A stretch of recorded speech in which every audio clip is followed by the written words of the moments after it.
No, I wasn't aware until a couple of you guys told me today. So it's always best not to know those kind of. You don't want the pressure, you know.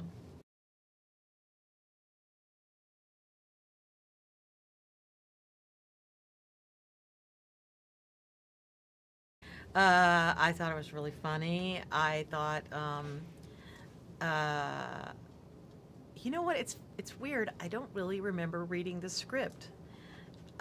It's maybe it's because I've seen the film and I feel like it was always in my head of what I would see. Does that make sense? It never seemed the page. It never seemed the words on the page. It only seemed the pictures in my head, which then were in the movie. It always. Oh no. Anyway, this is getting too esoteric.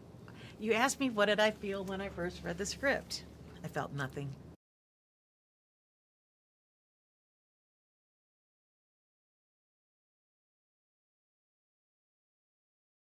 It's a wonderful character. Oh, totally. All of those things. I saw her as someone that I wished I could be.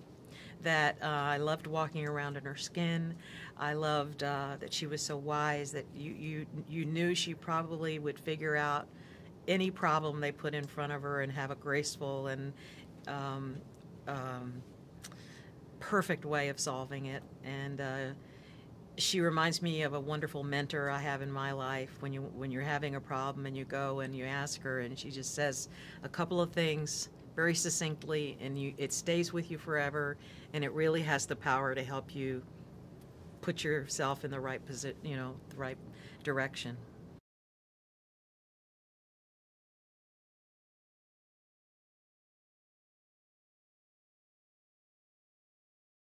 I love Sandra.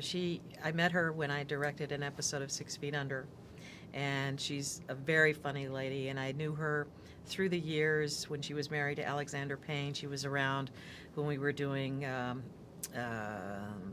that movie in the hot tub, and I was hoping she would say yes to this part because um, I knew her, but I also thought she would bring a gentleness and a grace to the part. And I really kind of didn't have a clue where to start with Lenore.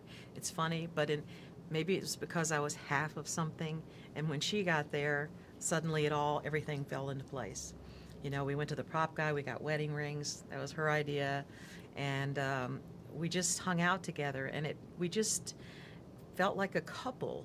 I can't explain how it happened, but at the end of it, as I was leaving and I said goodbye to her, I just realized, and I said, "You did this whole thing. You created our characters. She's just got this quiet power about her, and I just really am in awe of her, and I wish I could see her more often, but um, I enjoyed so much working with her.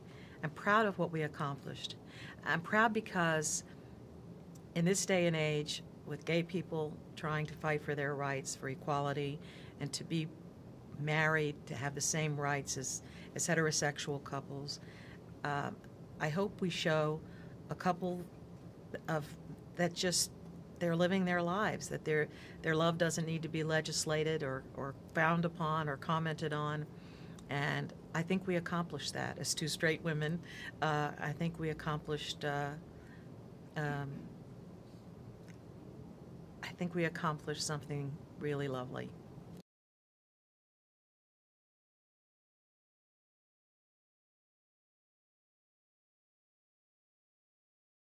I can't say enough about Melissa.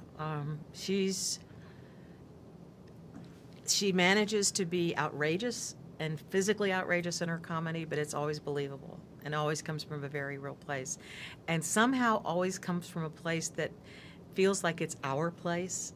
That we would like to go and rub our hair in the hot dog buns, and she does it for us, and that gives us great pleasure, great joy.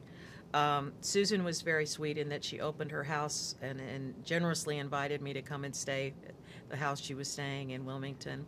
I didn't get to do that much with her on screen, unfortunately, but it was a cool time. It really was. It was a very cool experience, and I loved working with Ben.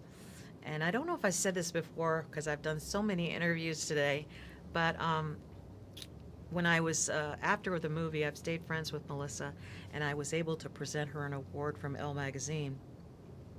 And when she got up to accept, she said, "I just want my daughters to know that they don't have to be perfect in order to be remarkable." And I think that says everything about who Melissa is in her life and also in her work. And I'm just very proud to have her as a friend, and I hope that the movie um, transmits its big heart to the people who see it.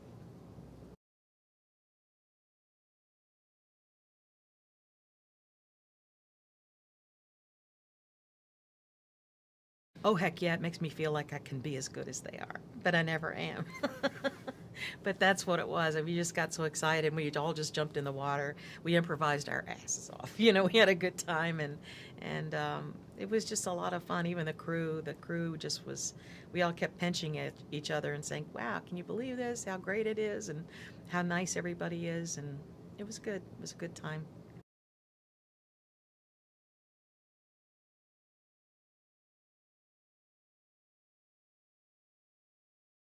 I hope so, because as an actor, I was telling somebody this the other day. You don't sit at home and watch your old movies. The only thing you have really is the memories. And when you have an opportunity to make good memories that you can take with you, that's something.